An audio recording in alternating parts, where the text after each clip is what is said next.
당뇨약도 먹고 운동도 하고 다이어트에 영양제도 드시는데 당뇨가 안 낫는 분들, 저는 비타민, 미네랄, 단백질, 호르몬 알러지 때문이라고 말씀드립니다.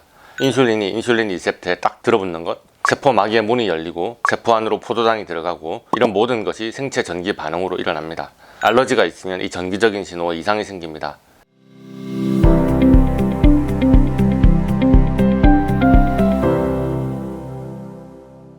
안녕하세요, 명쾌한 최원장입니다. 오늘은 당뇨에 대한 이야기를 해봅시다. 당뇨가 혹시 알러지 치료로 호전될 수 있냐고 어떤 분이 질문하셨습니다. 찾아보니까 제가 블로그에도 유튜브에도 당뇨 이야기를 깊이 안 했더라고요. 그래서 부랴부랴 영상 준비를 하면서 그동안 제가 왜 당뇨에 대한 이야기를 깊이 하지 않았는가 생각해 봤습니다. 이유는 단순했습니다. 약이 있으니까요. 다른 사람들이 다 치료하고 있고 약도 있기 때문에 제가 굳이 나서서 말할 필요가 있나 생각을 했습니다. 그런데 명쾌한 알러지 치료를 받고 계신 당뇨 환자분들이 아주 많습니다. 그래서 오늘은 당뇨 환자분들이 명쾌한 최원장을 왜 찾으시는지, 명쾌한 최원장이 당뇨 환자분들을 위해서 뭘 해드릴 수 있는지 그 이야기를 해보고 싶습니다. 그 전에 당뇨에 대해서 간단히 정리하고 넘어갑시다. 당뇨병이라는 단어를 그 자체로 해석하면 소변에 포도당이 섞여 나오는 병이라는 뜻입니다. 소변에 포도당이 나오는 게 왜 문제가 될까요? 여러분이라면 돈을 쓰레기로 버리시겠습니까? 포도당은 인체의 에너지원입니다. 탄수화물, 단백질, 지방 등 어떤 에너지원을 섭취해도 마지막에는 포도당으로 귀결이 되고 그것은 생명을 유지하는 데 필요한 세포 단위의 돈, ATP를 만드는 재료가 됩니다. 그래서 포도당이 소변으로 버려지고 있다는 것은 엄청난 위기 상황이라는 뜻입니다. 물론 너무 많이 먹고 너무 잘 저장해서 뱃살에 지방이 두둑하신 분들, 더 이상 살찌고 싶지 않아서 포도당을 흡수 안 하는 약을 먹고 다이어트를 하시는 분들도 계시죠. 그런 약을 추천하는 것은 아니지만 그런 분들은 신체 기능들은 정상이니까요. 그런 케이스와 당뇨병은 전혀 다르죠. 포도당 흡수를 해야 세포가 일을 할 수 있는데 그게 제대로 안 되는 겁니다. 이것이 어떻게 심각하지 않을 수 있을까요? 문제가 어디서 발생하는지 당뇨의 기전을 살펴보겠습니다. ATP를 만들어내는 장소가 세포 내 소기관, 미토콘드리아입니다. 그래서 우리 몸이 살아있기 위해서는 밥을 먹고 분해해서 포도당을 얻어내고 그것이 세포 내 미토콘드리아까지 잘 전달돼야 됩니다. 그래서 음식이 쪼개져서 포도당이 되고 포장해서 혈액으로 흡수돼서 간에 저장되었다가 에너지가 필요한 세포에게 전달이 됩니다. 이때 인슐린이 필요합니다. 인슐린이 인슐린 리셉터에 붙으면 세포막이 열리고 그때 포도당이 안으로 들어가게 되죠. 당뇨는 이 인슐린에 문제가 생겨서 피 속의 포도당이 세포로 들어가지 못하고 혈액 중에 고농도로 쌓여 있다가 소변으로 배출되는 병입니다. 초기 당뇨의 경우는 인슐린의 합성 자체에는 문제가 없습니다. 인슐린의 성능이 떨어져서 혹은 인슐린 민감도가 떨어져서 인슐린 리셉터에서 잘 안 달라붙는 게 문제죠. 이것을 인슐린 저항성 혹은 제2형 당뇨라고 부릅니다. 당뇨병 환자의 95% 이상이 제2형 당뇨고요. 그래서 의학적으로 첫 번째, 인슐린을 더 많이 분비하게 만들거나 두 번째, 인슐린 민감도를 높여서 포도당 채널을 잘 열리게 하거나 세 번째, 탄수화물 흡수 속도를 조절해서 혈당을 조절하는 이런 방식으로 혈당을 낮추는 약을 쓰게 됩니다. 자, 그런데 약이 잘 들으면 명쾌한 최원장에게 문의하실 일이 없겠죠? 이렇게 약을 쓸수록 인슐린의 효율은 더 떨어지고 증세가 심해지다가 이제는 췌장을 쥐어짜도 인슐린이 나오지 않고 약으로는 더 이상 해결되지 않아서 주사로 인슐린을 몸에 주입해야 되는 1형 당뇨로 악화되게 됩니다. 자, 그러면 당뇨약에만 의존하면 안 된다고 하죠. 인슐린을 다량 소모하고 과로하게 만드는 식습관부터 바꿔야 합니다. 인슐린이 필요한 음식이 뭔데요? 회의 다 하시면서 설탕이 많이 들어있는 달달한 음식들부터 버려야 됩니다. 또 인슐린 기능이 별로 안 좋은데도 불구하고 세포로 들어가는 포도당 채널을 잘 여는 방법이 있으니 운동입니다. 게다가 과체중 또는 비만인 경우 세포 안에 지방이 쌓이고 지방세포에서 염증성 물질이 만들어지고 분비되며 유리지방산이 증가하면서 인슐린 저항성이 생기고 당뇨로 악화되기 쉽습니다. 그래서 다이어트를 하면 당뇨가 개선됩니다. 이렇게 답이 명확해요. 깔끔하네요. 생각해보세요. 명쾌한 최원장 채널에는 원인불명 난치성 질환에 대한 이야기가 한가득입니다. 이유도 없고 답도 없고 약도 없다는 질환이 이렇게나 많고 그런 정체불명의 병에 시달리면서 미래의 희망을 찾지 못하는 분들이 그렇게나 많아요. 그런 것과 비교하자면 약도 있고 해결법도 명확한 당뇨병은 얼마든지 극복할 수 있을 것 같습니다. 그렇죠? 그런데 대한민국에서 60대 이상 인구의 3명 중 1명이 당뇨이며 지난 4년간 23.6% 폭증하는 추세라고 합니다. 그리고 명쾌한 알러지 치료를 받고 계신 당뇨 환자가 많습니다. 어디서 뭐가 잘못된 걸까요? 자, 모두들 인슐린이 포도당 채널을 열어주지 못하는 게 문제라고 말합니다. 그러니까 포도당이 세포 내로 잘 들어가지 못한다고 말하죠. 그런데 인체의 생리가 그렇게 단순하지가 않습니다. 밥을 먹고 소화돼서 음식이 쪼개지고 간에 저장되었다가 혈액으로 나와서 세포의 문이 열리고 미토콘드리아까지 운반되고 ATP가 생성되는 모든 과정이 다 원활해야 합니다. 만약에 어떤 요인으로 인해서 그 과정 중에 단 한 부분만 저하되어도 전체적인 에너지 대사의 흐름에 문제가 생기고 그것이 어떤 방향이든 질환으로 연결됩니다. 그것의 대표 현상으로 고혈당이 가장 먼저 눈에 띄는 것 뿐입니다. 자, 그래서 명쾌한 최 원장은 당뇨 환자분들 인슐린만 문제라고 말하지 않습니다. 각종 영양소와 호르몬이 다 문제예요.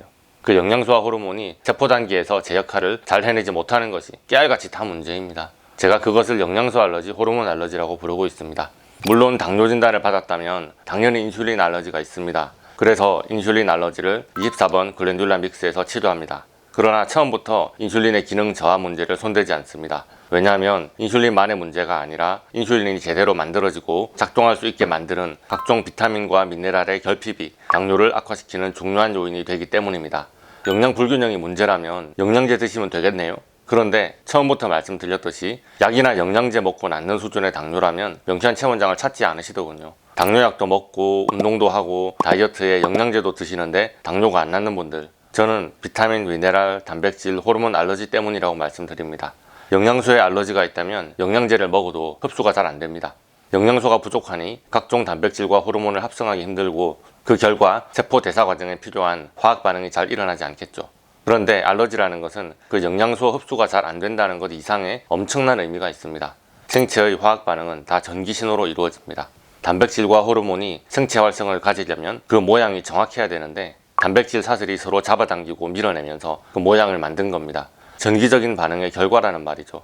인슐린이 인슐린 리셉터에 딱 들어붙는 것, 전기적으로 잡아당긴 겁니다.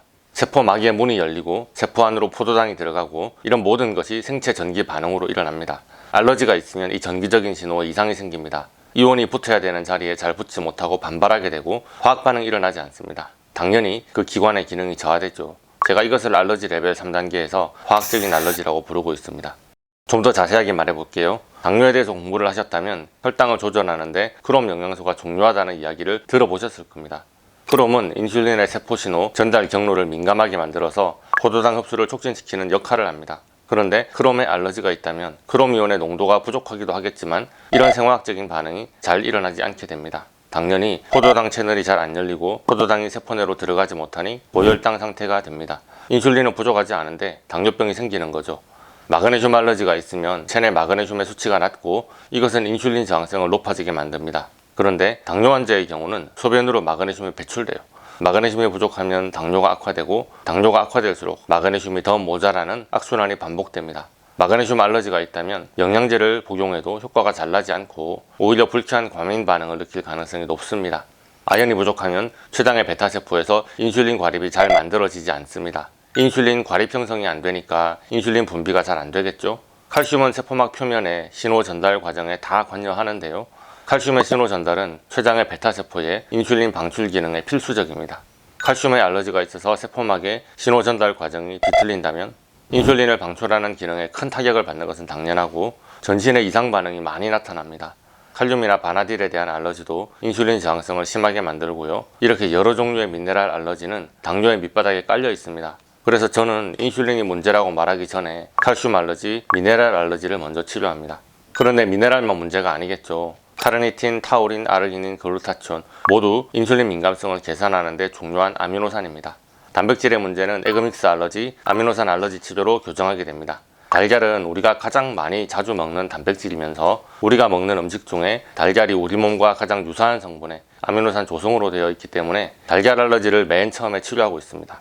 비타민C, 비타민 B6, 비오틴, 비타민 E, 오메가3, 코엔자임 Q10 이런 물질들이 인슐린 민감성을 개선하고 당대사 과정을 촉진시키고 항산화 반응으로 당뇨의 합병증을 예방하는 모든 과정에 연관이 되어 있습니다. 이런 각각의 영양소에 대한 알러지를 치료함으로 약으로 호전되지 않는 당뇨를 개선하는 효과를 볼 수 있습니다. 당뇨는 인슐린만 문제가 되지 않습니다. 세포 표면에 존재하는 인슐린 수용체의 기능이 떨어지는 것도 문제입니다.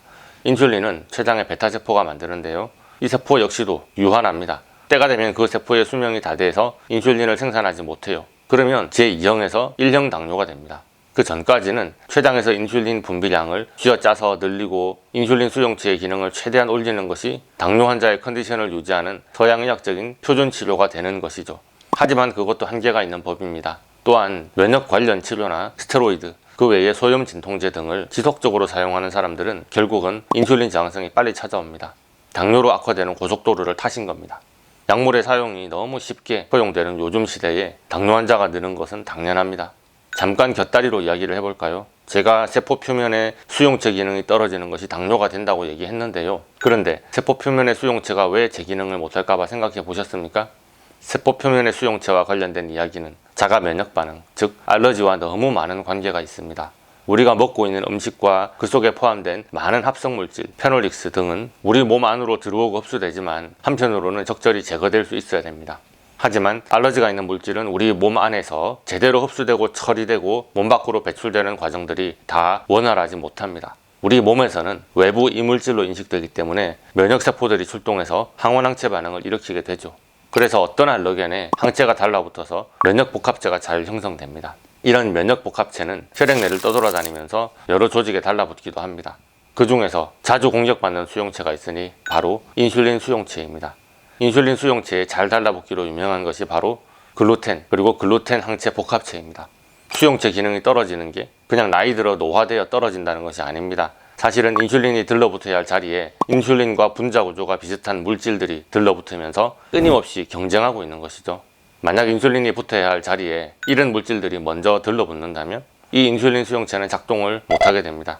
그러면 인슐린이 아주 많이 있어도 포도당 채널은 열리지 않습니다. 그런데 인슐린을 쥐어짜는 약을 처방합니다. 그러니까 췌장의 베타세포도 과로하게 되고 결국은 탈진합니다.